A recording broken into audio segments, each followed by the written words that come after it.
Lee here, founder of Voice4Kids. Today I'm bringing you a very different video. I just thought that what I actually need to give many of you who are wondering what Voice4Kids is, who I am, why I'm behind this, why I'm so passionate about it, is my testimony.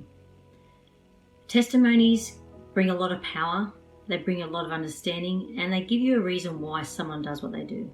You know, many of us live our lives without purpose, and this is something I want to encourage you about. You know, I live my life with purpose. There's a purpose of what I do, there's a purpose of why I do what I do, and I feel if I share you my testimony and let you see why my mess becomes my message and why I have purpose behind it, I think it might even encourage some of you that are thinking to themselves, you know, I've gone through this myself, I've been through a lot of struggles, but you know, my life's really just gone bad, and you kind of just leave it there. You don't really do anything about it. And I really want to encourage you that by listening to what I'm going to share with you, and I'm going to be pretty raw, I'm going to be pretty honest with you, there's a reason I'm saying all of this to you, because it carries a lot of weight of why I do what I do.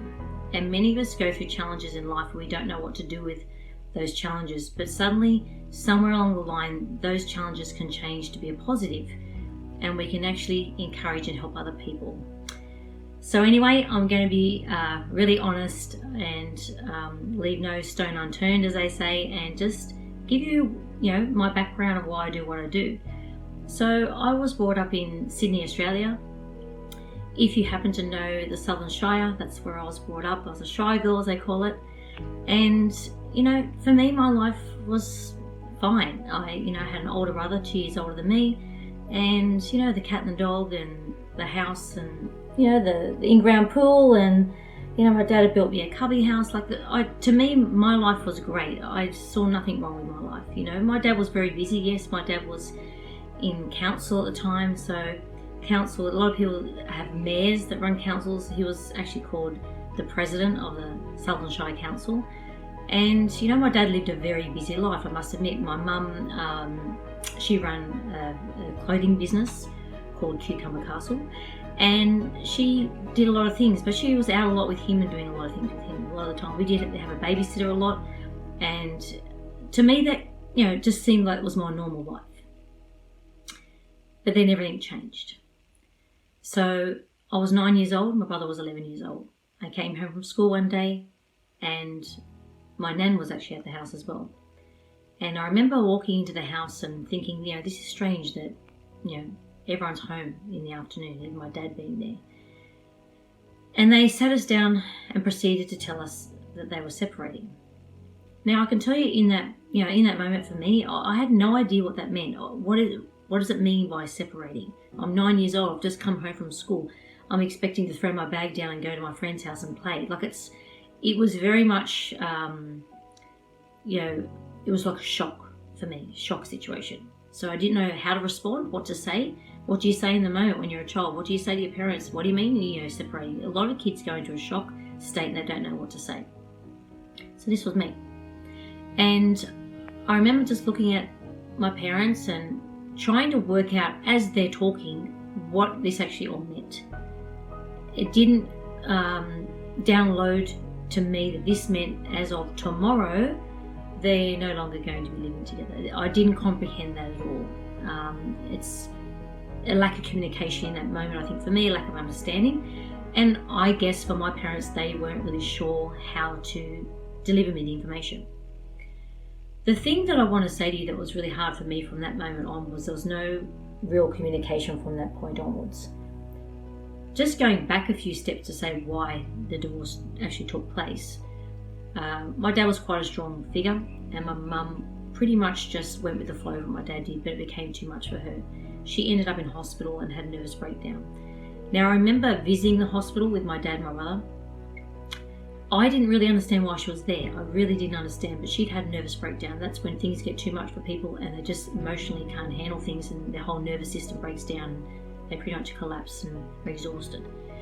So it was from that point she had asked my dad, for a separation. Now my dad, just so you know, wasn't aware that my mum was going through all these emotions, so he was in shock himself. I found all this out later. But for me, visiting my mum in the hospital is my mum's not well, I'm 9 years old, I come home and I just think it's going to get better. But obviously from proceeding forward to the day of that separation, for me it was just like, okay, my life's now in a situation where I don't know what's happening, you know. And I remember just for a short amount of time, my dad moved out and lived at the back of someone's house in like a granny flat for a little bit of time, because I think he was just giving my mum a bit of time to see if she was happy to work things out. But sadly, you know, the situation was my mum was too far gone, emotionally too far gone. So by the time my dad came back after a couple of weeks, my mum decided she was going to move out. So my dad pretty much gave her the ultimatum of, you know, if you don't want to live here, then you have to leave then, because my dad didn't want to leave the family home. So my parents never went through the family court, and, you know, I can tell you now after all the stories that I've ever heard, I'm glad they didn't, because that would have brought more stress to my life, I'm sure. When I see what a lot of children go through when the parents go through family court, so they go through it for years and years and years. And my parents actually communicated to each other that they would do we live with dad in the home, because my dad didn't want to leave the family home. My mum was going to go live with my nan, who lived in the next suburb, and we would see my mum every second weekend and stay with her, which is how a lot of people back in the 80s who separated, they did that, you know, one weekend with one parent, one weekend with the other, and they lived mainly, you know, in one home.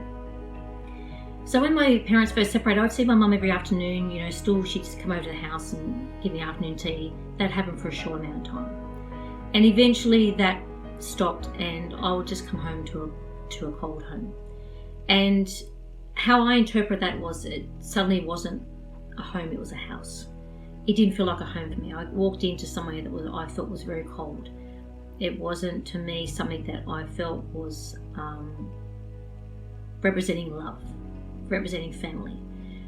And it was a really hard change for me, because I'd have to put on this facade at 9 that everything's fine. I'd go to school and, you know, just like act like everything's fine, and then I'd get home and I felt very empty. And I remember always walking in the door and throwing my bag down and, you know, picking up the phone and ringing any friend I could just to go to their house, because I wanted to be in a family home of love. And I remember I'd love going to my friends' houses that have, say, their mum at home, because when I walked in, you know, their mother would be getting them afternoon tea, and all the things I started missing. And some of the key things for me that were really hard was suddenly my mum, who did my hair, and she did my hair perfectly all the time, you know, 2 pigtails that were perfectly done, perfect bows. And then suddenly my dad was doing my hair. And this may seem really, you know, minute to some people. Some people might think, oh, what's the big deal? But when you're a little girl who had a mother who did her hair every morning for school, and she did it perfectly, there was no bumps, there was no lumps, it was just perfectly combed, perfect ribbons, that was my normal. That's what I was used to. And then all of a sudden I had my dad trying to do my hair. You know, I look back now and I think, you know, he was trying his best. But for me, it was such a change. I suddenly had no mum there. I suddenly had someone else doing my hair. I suddenly had someone else cooking for me. Now, cooking was a whole other thing as well. I had my mum who used to cook all our meals, and suddenly my dad who'd never really cooked. So we went things like fresh mashed potato to dead potato. Now, dead potato is like a potato you throw a packet mix in and you mix it around. Like, terrible, you know. And I went from, you know, fresh veggies to, my dad probably sometimes having to do frozen veggies, or if he did veggies, he didn't know which veggies I liked. Like, he'd give me things like, my biggest hate of a vegetable now is Brussels sprouts. My dad would give me 5 massive ones on my plate with a big bit of chuck steak and a huge bit of potato. And I remember, you know, my dad didn't even understand my proportions on a plate. There was all these changes that were happening to me that were really, you know, I was struggling trying to deal with the change of my hair, the change of the size of the meal, the change of not having my mum present of an afternoon. One of the biggest changes I can tell you, biggest changes for me was the night time. You know, my mum and dad had a routine where they'd walk down the hallway, and my brother's bedroom was to the left and mine was to the right. And just, for example, just say my dad went to my brother and my mum went to me, then they'd swap and then they'd leave. That was a routine every night. You'd hear their, you know, feet coming down. And I'll never forget, like, when my mum was no longer there, you know, I heard one set of footsteps coming down the hallway. And he went to my brother. And I'll never forget, you know, being in my room and just thinking, oh my gosh, where's my mum? You know, like, she's not here. She's, you know, like, I get emotional even when I talk about it now, because I always think to myself, what was it like those first few nights for my mother that couldn't say goodnight to her own children? What was that like for her? Children, we as children fall into the compassionate shoes of caring for our parents. We instantly become the adults as children. We start to worry about them. Even though I'm sure my mother was worrying about me, I'm sure she was worrying about, not being in the house. All I can think about in those moments is, what was that like for my mother to know that I was going to bed that night and she couldn't kiss me goodnight? What was that like for her? And we as children, we carry this. I was 9 years old and I'm 49 now, and I can still feel, this is what I'm trying to teach you as parents, I can still feel the pain of that 9-year-old girl and what that would have been like for my mother not to be present. Even maybe my father might have been thinking at the same time, wow, I haven't got my wife here. What was he thinking at the time? It's just so many emotions. I don't know. I have no idea what my brother was thinking, because my brother and I never talked about the separation. It was something that became a very big hush-hush situation. Sorry to get emotional, but this is just me being very real with you about how divorce is for children. And my father came in and kissed me that night, and when he left, and I felt so empty. I felt so empty. I felt so lost. And I just didn't know what to do in that moment. It was my first night of a realization that my family was no longer together. And for years after that, I cried into my pillow. There's a story I talk about the pillow. I had a pillow that I cried into every night because I didn't feel like I had permission to cry. And this is one thing you need to understand as parents. Sometimes if you don't cry in front of your children, which my parents didn't cry really in front of me, I felt I wasn't allowed to cry in front of them. I didn't want to upset them. I didn't want to hurt them. I thought they're probably going through enough at the moment. I didn't really want to hurt them. So I didn't cry in front of my parents. But what I did was I buried my head in my pillow every night. And I cried so many tears into that pillow. And I tried to do that so I could kind of suffocate my crying so my brother and no one could hear me. And I did that every night because I was worried about my mum. I was worried about what she was doing, when she hasn't got us around her. How is she feeling about that? And I think about that even today because I've got 2 daughters, and what that'd be like if I didn't have my daughters with me at night time to say goodnight to them. So for me, basically, sorry I didn't expect to get this emotional, but you know what? This is me being real. And that pillow I carried for a very long time, but I'll go back to that pillow story soon. And I then went through, obviously going to high school and all the challenges I had in there. And because my dad wasn't very present, as I said, he was very busy, I suddenly had my mum not there who was really covering the shifts for my dad. So the babysitter became a very prominent character, you could say, prominent person within the family. And basically, she was there a lot of the time she was there. And, sorry, trying to move all this hair out of my face with my tears. And she was a prominent person within the family because my dad was out so much. So basically, she'd come every night. So she became my comfort. I remember her coming in, and when she'd kiss me goodnight, it was so lovely to have that female person come and kiss me goodnight. And she'd sing, Mama's Little Baby Loves Shortened Bread, and it really meant a lot to me. She'd stroke my head and help me go to sleep at night. And just to have that feminine touch was just so important for me. And, but deep down I was craving my father's attention as well. Remember, I was craving because I didn't have my father really around. He was physically present but not emotionally present. So by the time I got into high school, I didn't have that strong connection with my dad, and I was craving that for my father, but I didn't know how to tell him. And even though I lived with him, as I said, I didn't know how to tell him, and I was missing my mum, and I seeked love in all the wrong places. In my teenage years in high school, I was always seeking boys' attention, and it was in the wrong way, and it wasn't healthy. It wasn't healthy. I was doing all the things I shouldn't be doing, and, smoking and trying this and trying that, just because it was me trying to feel accepted, me trying to feel loved.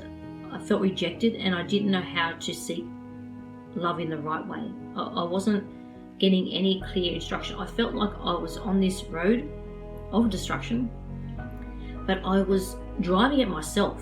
I really didn't feel like I had clear instructions from my parents of how to do life. I just had to do life, and I had to do it hard and had to do it on my own. And so, going through high school, many challenges I faced. But coming out of high school, I did a performing arts diploma. I left in year 10 and did performing arts, and because acting was something that I really enjoyed doing and performing, and grew up doing musicals and things like that. But I then came into my, obviously, years of, discovering how to be an adult. And, for me, it was quite destructive. I was in an emotionally abusive relationship for over 5.5 years. And it was me always trying to fix this person, always trying to make this person better, always trying to help them, be a better person. And it was a habit that I had started having of trying to fix things, because I was always trying to even fix the divorce. I was always trying to fix, my family unit. So, I knew my dad didn't really like my mum around. I do, even when I was in school, I must say this too. My dad wouldn't even go to parent-teacher night. My mum went to parent-teacher night. I just dealt with silly things like this, and I was always looking back going, why did they do this, or why did he handle like this, and why? So over my journey of coming into my early 20s, I was working out all the things that kind of went wrong when I was a kid in my parents' separation, and what if they only handled it like this, if they only handled it like that, if they only had done this was really simple. This wasn't rocket science to me what went wrong. I actually thought it was quite simple how they could have done things differently. But I was realising as I was going through my 20s that they didn't really probably have the knowledge, the understanding. There was no teaching, there was no resources. So I got to my 20s and I was coming out of this, situation, this bad relationship. But at the same time, I was dealing with step-parent situations, okay? So I was dealing with my dad, obviously dated a few ladies and there was never any issues. And then all of a sudden, my dad met this lady, and I had no issue with her from the beginning. I thought she was a lovely person, 2 lovely daughters. But the minute they got engaged, there was a shift. And this is nothing I need you to understand.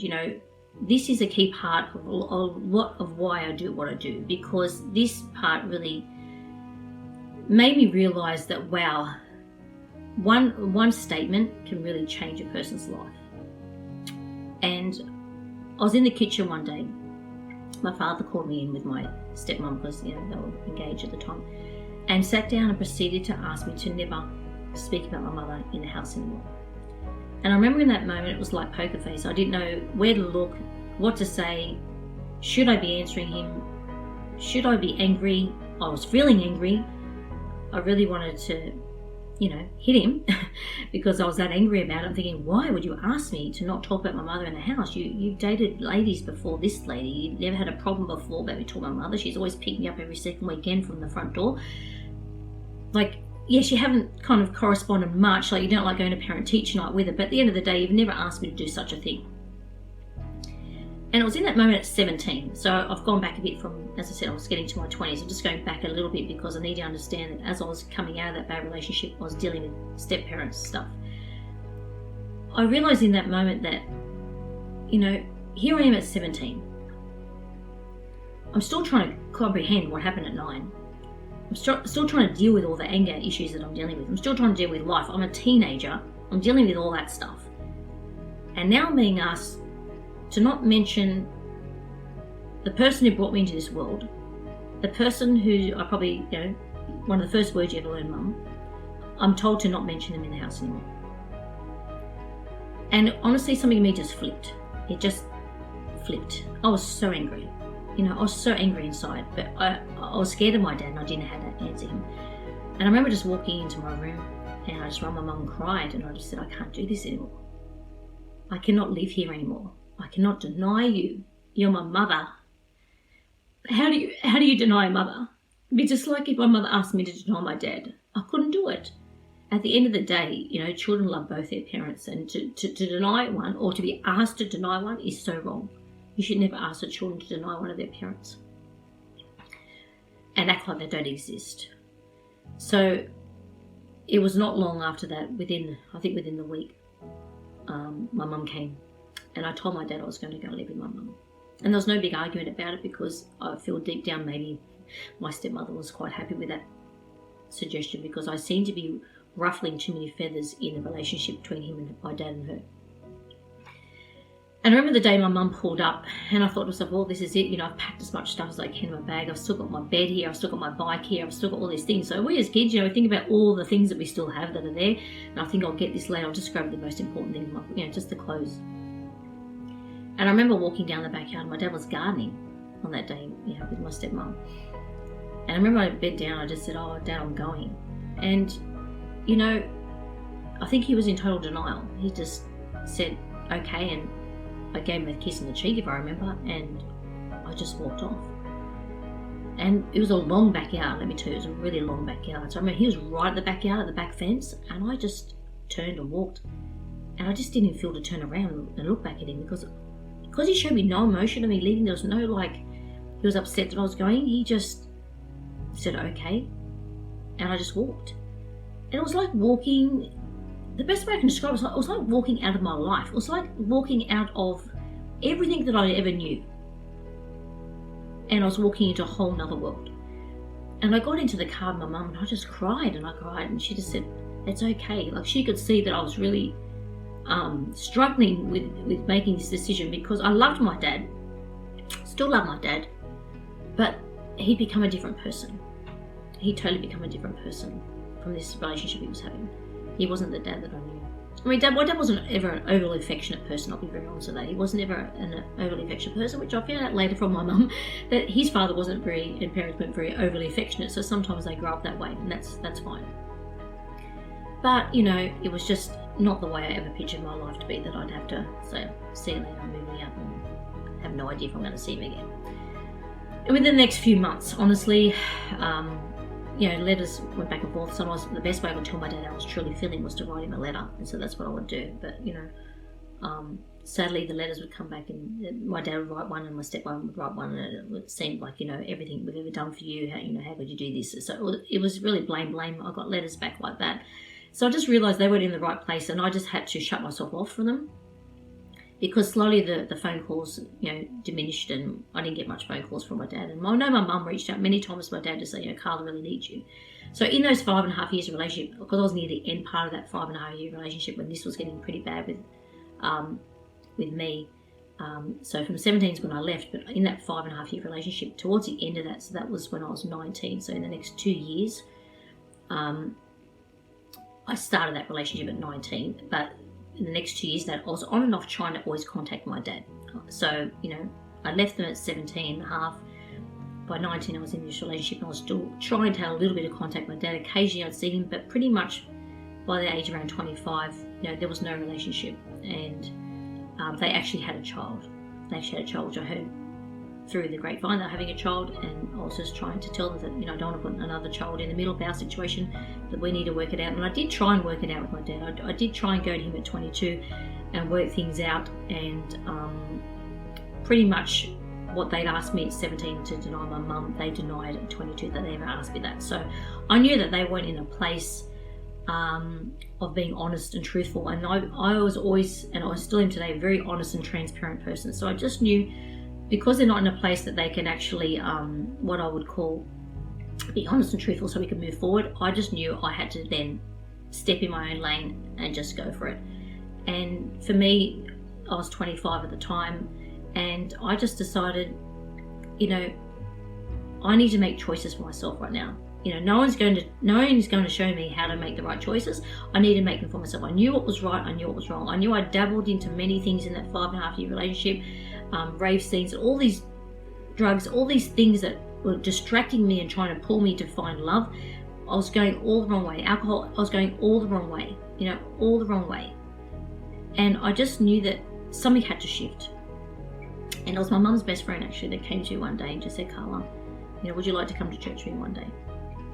I'd love to take you to church. You know, and in that moment for me, to be honest with you, I was at the point like, you know what, if there is really a God, if God is real, you know, this is it for me. Because I was really at that point in my life where I was thinking, you know, life is not good. I wasn't happy with my life. I had always a big passion to succeed in life. I always felt like I had a purpose in my life, but I wasn't sure what the purpose was. As much as I love my acting and I love directing and all those writing, I just wasn't sure what my purpose was in life. But I just thought, you know what? I'm going to go to church And if God's real, I'll know it. And I walked into that service that day, and believe it or not, my ex actually came. My mum's friend invited him as well because he was really in a bad way when we'd broken up. But I walked in that church that day, and for me that moment was just surreal because I walked in like no one was with me. I just wanted to be in a moment of my own. And I remember just saying to God, if you're real, show yourself to me, because I don't like this life that I've led since I was 9 years old. It hasn't been something that I would say has really made me happy. So in that moment, I remember, for me personally, I just received Jesus as my Lord and Saviour. Because I just thought, I need you to make yourself real to me. And I just thought to myself, if there's anyone that should really want the best for me, it has to be God. And from that moment, something just happened where I just thought, I really feel like I'm loved here. I really feel like I'm loved here. And from that age, 25 to now, I've never stepped out of my church. Out of my church life, I should say. I've been to a couple of different churches, but the thing is, for me, I've never stepped out of that place of letting God be my main focus and living my purpose through Him. And for me, I had some counselling in that time, and that really, really helped me. It really helped me see that, my life was significant, my life was had purpose, and my life wasn't wasted. And it was in that time that I actually had those moments where I really felt God was telling me, your mess is what your message is for people. And it was really clear to me because people were speaking to me about it.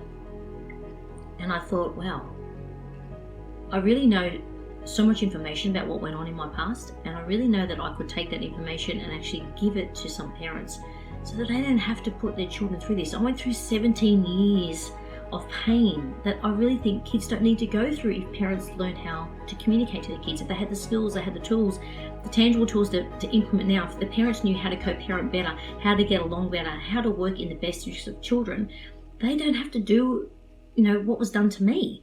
As I said, my parents weren't educated, but to me, I just thought, wow, I know all this stuff. This is real. This has come from the raw, real, inside of a child themselves. And I thought, wow, this is how I wrote Please Don't Go and Isn't My Fault, because Please Don't Go was my story, and I wanted to show parents that, this is not about blaming you, but this is showing you that you can fix this today, And I realized this was my purpose. This is my purpose, because your purpose is something that you're very passionate about, that you really love to do, and you're happy to talk about, and you can talk about it for days and days and days. You never get bored talking about it, and anyone who wants to ask you a question, you're happy to give them an answer. That's what your passion, And I had a passion in God, a passion in, I just love, praise and worship and doing what I could do with God in my personal time. But outside of that, God will give you a passion also in something that you do. So that's how pretty much Voice4Kids was birthed, and I had the privilege of having, Barbara Holbrow, who was a former magistrate at the Children's Court, endorsed my books and opened my book launch in Sydney Parliament House, and I've spoken in Canberra Parliament House to senators, and I've had all these privileges, a lot of media and current affair and all these, things that happen. But, at the end of the day, I realised that, life is short. My mum actually met someone as well. I didn't say that to you before, and my stepdad saw what happened with my stepmum, and he didn't want to make the same mistake. And he was very, very kind. He said to my mum, what would Karla like me to call her? Does she want to, call her Karla or daughter, or does she want to call me dad or Colin? Like, he was very good like that. He was very understanding, and it showed me so much love that in the end, I love him like he's my dad. Like, I know I have a dad, but I love him like he's my dad, because he was so respectful that I came from a broken home. He was so respectful that I had a father. Even though I wasn't in a relationship with my father, he was so respectful that I still had a father, and I could still talk about my father. I've sat there for many hours sometimes, talk to him about my dad, just funny things, and he's got no problem with it, because he's secure in himself. And that's where I knew there was a problem in the other side of my stepmom. She wasn't secure in herself, so she didn't like the presence of my mum being around. So for me, I knew that all this stuff was so key to helping parents understand why the perspective of a child is important to listen to, why, hear. And, my journey of coming out and writing books, and now I'm doing these online courses, you know, how to reconnect with your child after separation, and the voice of a child, and you know, how to co-parent with early intervention. These are so important things. They're so, I can't express how important they are, because they're key to you getting the information now, implementing them now, so that your children aren't suffering. Even you as parents, you know, many parents I see, they suffer because they just don't know how to work things out. But if you put the children first, you know, that's how, you know, things get so much better. But just going back to my testimony of after I've done the books, and you know, I have been married for over 20 years, 21 years actually, and you know, I met my husband in church and dancing, and we had a dance group, and you know, we've had 2 daughters, Faith and Hope, and they're now 15 and 17. So you know, there's been a long journey, and you know, it wasn't easy. It wasn't easy managing 2 children and Voice4Kids and advocate work and everything like that, you know, but you do what you can. But you know, coming out the other end, and I'm in a, you know, beautiful church now called Streams International, and I am just so grateful, you know, for where God's taken my journey to today, and the grace that He's bestowed upon me, you know, in my life and my family. And I'm so, you know, grateful that we have found such a loving church and such beautiful spiritual parents. And you know, this journey that I've been on, you know, a lot of us can look back and say, you know, I wish this never happened. But you know I wouldn't be the person I am today without that journey. You know, that journey of what I went through, you know, that pain of what I went through. You know, to this day, my dad is still not in my life. You know, my dad lives only an hour away from me, but you know, he's chosen to live that life. I mean, you know, he's never ever tried to come to my front doorstep and to say, hey, you know, I'm sorry, and let's try and work this out. You know, it's just something he's chosen not to do. But that doesn't mean my life stops. That doesn't mean my life stops. You know, sometimes some people might be listening and you are a child of divorce and you think, you know, well, I haven't got my dad in my life, I haven't got my mum in my life. Well, that's me. I've got my mum, but not my dad. You know, but that doesn't stop me from living my life and living my life with purpose. It's really important that you understand that, you know, you are an individual. You know, you're given parents at birth, you know, to bring you into this world, but outside of that, you're still your own person. You can still make right choices. You know, everyone's given choices in life. I say this to my daughters all the time. There's a fork in the road with every decision that you make, and you can choose to take this one or that one. And it's the same for you. You know, when your children are going through things, there's a choice for you right now to help them or just to brush them on the carpet. But I can guarantee if you know, take some guidance when you do one of my courses, you just make decisions now for your kids to want to implement some new things. You know, you want to co-parent better, work with that parent. If you're in a situation, because many of you are, where the other parent just won't work with you, that doesn't mean you still can't be a great role model for your kids. It doesn't mean you can't be that great parent. You can still implement great things so that when they're under your care, you're doing the best you can. And children always remember the parent that took the time to listen, talk, and help them in the situation. If there's a parent that's being negative and bad talking about the other parent, that parent, you know, in the end won't win. Trust me. The children always navigate, you know, which parent seems to be the one that's working more towards their best interests, and they'll gravitate towards that parent. And, you know, some parents who might be trying to alienate the other parent, push the other parent out, in the end, the children work it out. They always work it out. What's really gone here? Was that a lie that was told to me? You know, that they work things out. So it's really important that you understand that children are very, very good at discerning what's right, what's wrong, what's a lie, what's not a lie. So I knew for me, that was what I had that at 17. I was discerning what was really being asked of me was something that was from my dad, or was it from my stepmom? Right? I knew really what had happened there. So overall, you know, that's my testimony basically. You know, I'm on a journey with Voice4Kids. I know this journey is far bigger and greater than what it is right now, but I just wanted to share this with you because I think it's really important that you know that, you know, it's a real situation that's happened with me. I really did go through a lot, and I came out the other end, and I thank God every day that I'm alive, breathing. I've got 2 healthy children, a healthy marriage, and I'm doing my life with purpose. So I really hope you enjoyed this video. If you liked it, if you'd like to ask me any questions, please go to voice4kids.com and you can check out the courses there, my books, resources, and anything else. Or if you'd like to have some time with me one-on-one, please connect with me online. Thank you so much for listening. I really hope this helps some of you understand, the reality of how divorce does affect children, but how children can come out on top, how you can be a great co-parent, and all it takes is action from you. Thanks for listening, and I'll see you in another video.